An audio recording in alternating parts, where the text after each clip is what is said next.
Международный фестиваль «Гайновские дни церковной музыки» – одно из крупнейших событий культурной и духовной жизни не только Польши, но и всего восточно- и центральноевропейского региона. Фестиваль, главным организатором которого выступает Польская православная церковь, традиционно начинается с молебна в Свято-Троицком соборе Гайновки.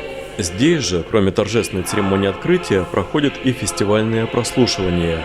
Блаженнейший митрополит Варшавский и всея Польши Савва обратился ко всем собравшимся словами из псалтири: «Воспойте Господеве песнь нову». Церковное пение – великое сокровище православной церкви. С ним чувствуем себя спокойно, передаем его богатство подрастающему поколению.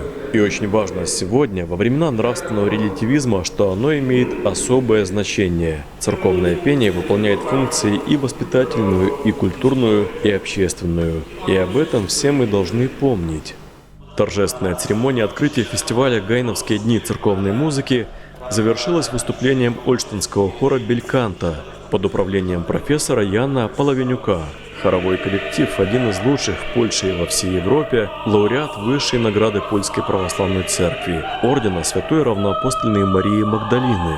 Концертная программа хора была открыта произведением Дмитрия Бортнянского «Приидите воспоим люди».